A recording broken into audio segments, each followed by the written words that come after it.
Hi, friends. I'm Constance. I'm 15 years old. 2 years ago, a billionaire family adopted me.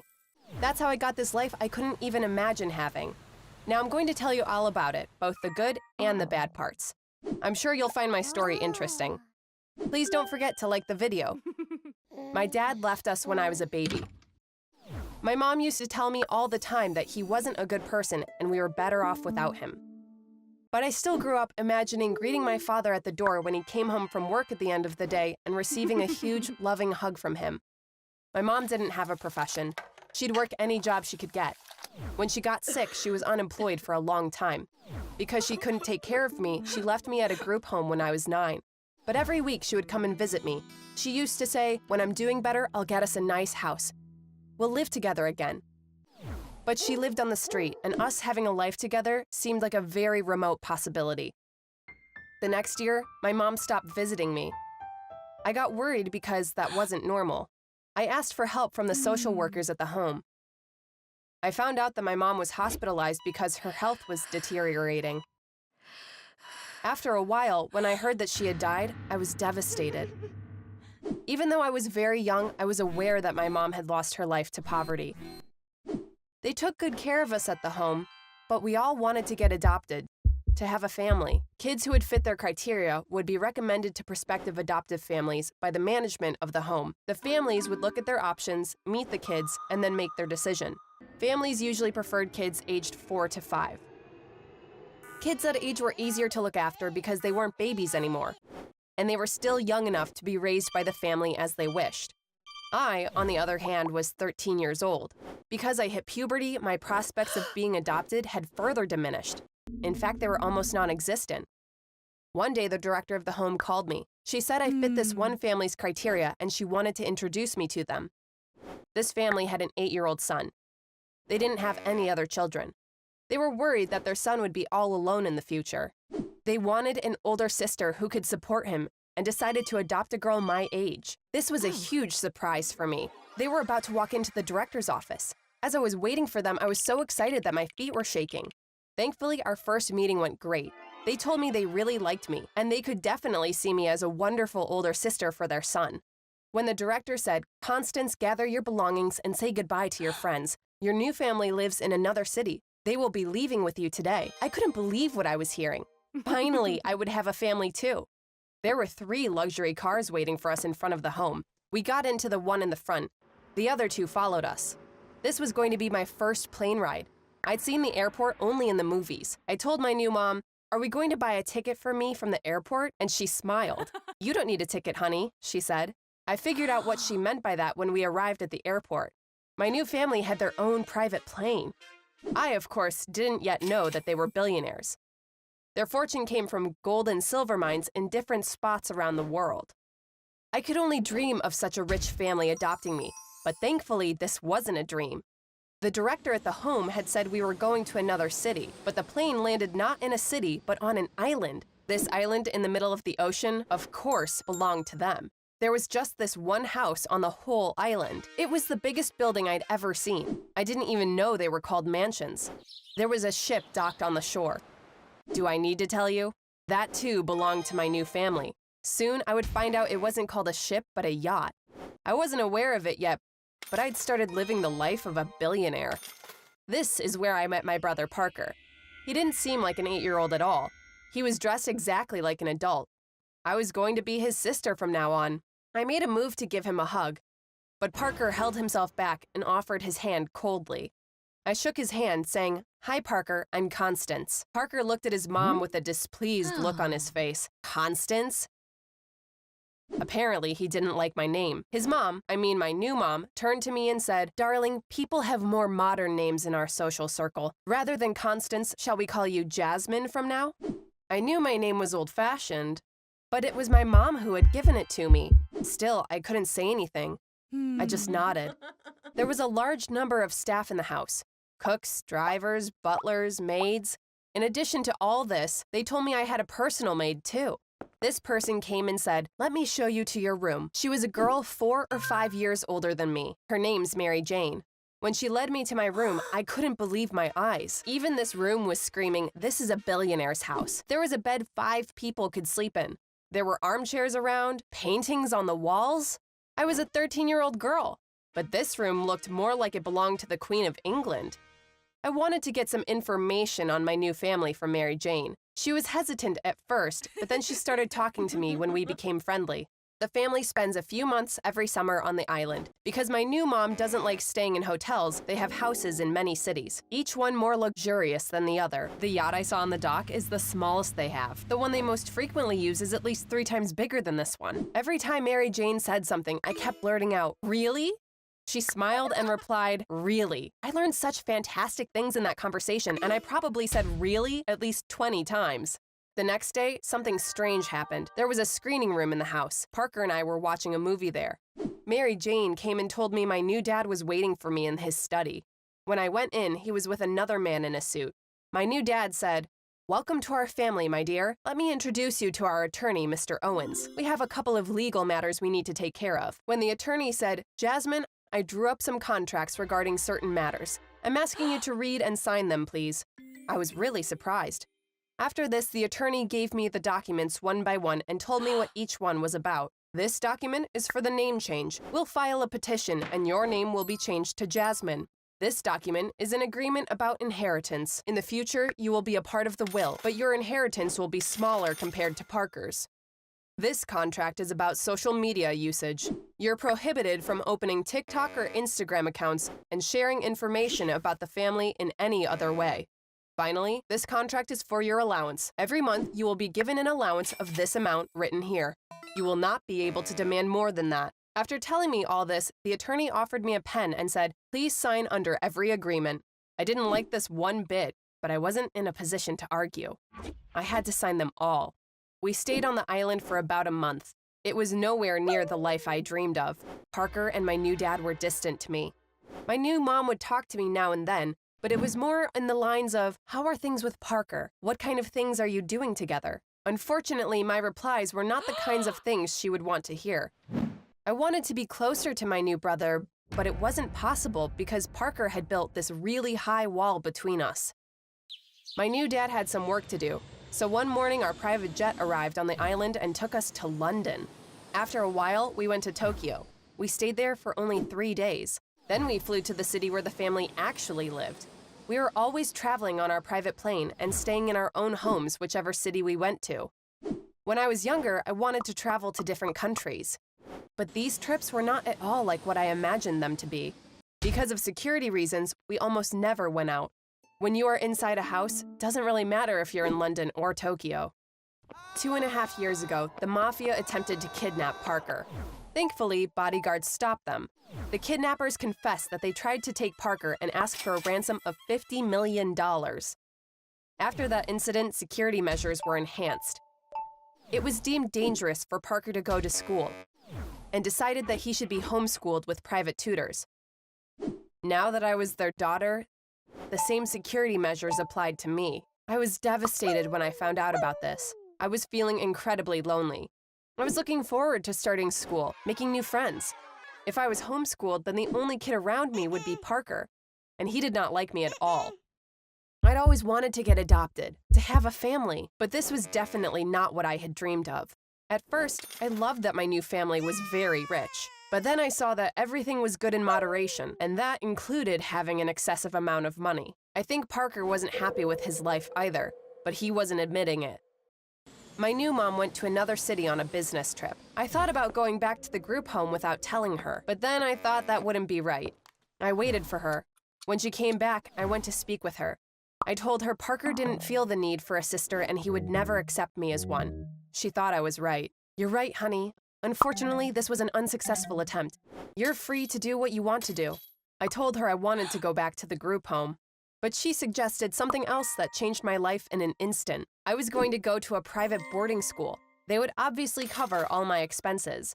After high school, if I decided to go to college, they would give me a scholarship. Right now, I'm at a wonderful private school in Switzerland. Since it's a very expensive boarding school, the families of the kids here are pretty rich. But as far as I knew, there are no billionaires among them. Meanwhile, my new mom gives me a call now and then and insists that I spend my summer vacation with them. Even Parker called me once and invited me. I think I'm going to spend the summer on the island. If anything interesting happens, I'll definitely let you know. Goodbye for now. Hi everyone, I'm Sarah. This is my sister Layla. She's 4 years younger than me. Unfortunately, my family loves her more than me. I'm not even sure if they love me at all. Actually, I've always been aware that my parents have been nicer and more understanding towards Layla. It had never bothered me because I thought it was normal for them to treat her this way since she was younger. But recently, after everything that has been happening, I began to suspect that my parents just like Layla a lot more than me. I'm going to tell you about everything that happened. All I ask is that you share your thoughts in the comments. Do you agree that my parents are treating us differently? Please let me know. We moved to a new city during the summer. In our old house, Layla and I were sharing a room. Our new house is bigger, so now we each have our own room. We knew that summers in this region are really hot, but it turned out to be even hotter than we imagined. At night, we literally weren't able to sleep. The house had air conditioning only in our parents' bedroom and in the living room, so Layla and I didn't have it in our rooms. After a while, we had no choice but to start sleeping in the living room. I hated sleeping in the living room since I now had my own bedroom. But I didn't have any other choice, since our parents had spent a lot of money during the move and it would be inconsiderate to ask them to buy 2 more air conditioners. One night, I went to the living room to go to sleep as always. Layla wasn't there yet. She didn't come before I fell asleep. When I woke up in the morning, I was surprised to see that she wasn't there. On my way to the bathroom, I could hear that she was in her room. She was doing a TikTok. I went into her room to ask how she'd slept at night in the heat. And guess what? It wasn't hot there. Of course, I was surprised. I looked up and saw the AC unit on the wall. Yes, my parents got her a brand new air conditioner that made her room nice and cool. So she was able to sleep like a baby in her own room that night. Of course, I was really mad. My mom and dad were having breakfast. I asked them why only Layla had gotten an air conditioner. Very calmly, my dad explained, "Your sister told me she wanted to sleep in her room and asked me if we could get her an air conditioner. So I went and got one for her. They installed it while you were at school." I began to tell him, "Dad, I live here too. You know that I don't like sleeping in the living room either." My mom quickly said, "We would have gotten you one if you'd have asked for it."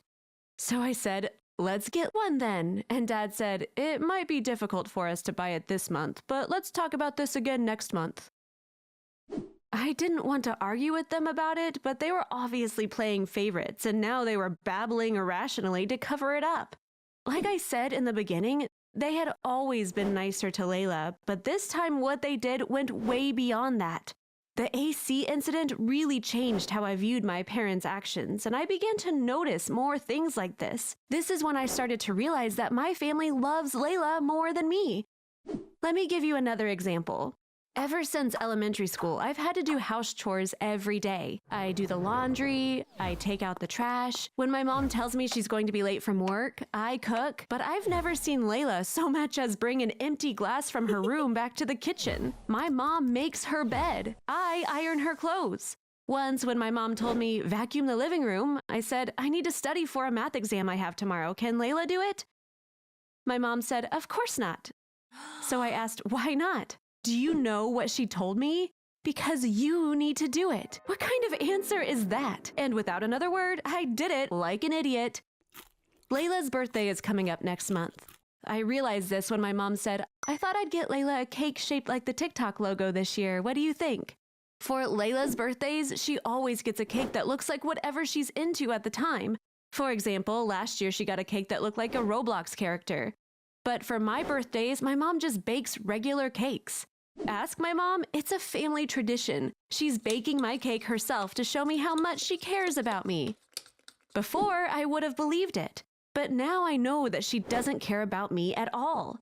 Because if that were the case, she'd be baking Layla's cakes too. Once I started noticing things like this, they just kept on coming. Maybe it had always been this way, and I just never noticed. One morning, my sister came to the kitchen with a limp. She had hit her foot against the edge of the bed. She was very angry, saying, "Mom, I was writhing in pain on the floor for 10 minutes. I kept calling for you. Why didn't you come?" I couldn't believe my ears when I heard my mom's explanation. "Oh no, that was you calling me?" I heard it, but I thought it was Sarah, so I didn't come. You sound so similar that I get confused. I wish I'd checked on you. She was saying these things like I wasn't there. It's like she wanted me to know she doesn't care about me at all. I couldn't take it and said, "Dear Layla, next time you should scream, 'I'm Layla, I'm Layla,' so that Mom knows it's you." My mom couldn't say anything, but looked at me as if I were the one who did something wrong. It was so obvious that Layla was the little princess of the family, but I'd never figured it out because I'd always been so naive. Here's another example. My folks never ever miss one of Layla's performances at school. If it's during the day, my dad always takes time off from work. I don't get to perform anymore, but my dad rarely came to mine, even when I was little. When he couldn't make it, he'd just say he had to work. But when it comes to Layla, my dad doesn't seem to care much about work or anything else. My parents come to the theater early to find a good seat in the front row, and they cheer for their precious daughter like crazy during the whole show. The other issue with school is our grades. Whenever I get a good grade, my dad will say that either the questions were easy or I just got lucky that it was a subject I'd prepared for. He'll find a way to tell me that I didn't really deserve such a good grade. With Layla, it's just the opposite. Her grades are not that great, but he always makes up excuses for her. Every time she gets a bad grade, he tells her, "You said you had a headache that morning, that must be it." Or, "That teacher is too demanding of you," to try to prove that it's not her fault. Things like this kept happening, and it made me really upset. I got hung up on stuff that I wouldn't normally care about. I had to find a way to solve this problem. I found a website that provides therapy online and signed up. It wasn't very expensive. I saved up my allowance for a while and got an appointment with a therapist from the site. We did a video call that lasted an hour.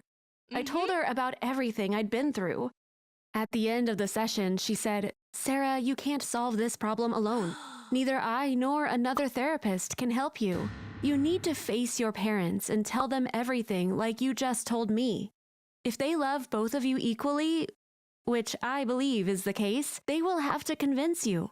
Or you could be right and they might be favoring your sister without being aware of it. If that's the case, it's again your parents who need to put in the effort so that you don't feel like they don't love you. So don't waste your time with therapists. The only way you can resolve this issue is with your family." What she was saying made a lot of sense. I decided to talk to my parents the first chance I got. Last Sunday, Layla was at a friend's house, so it was a good time.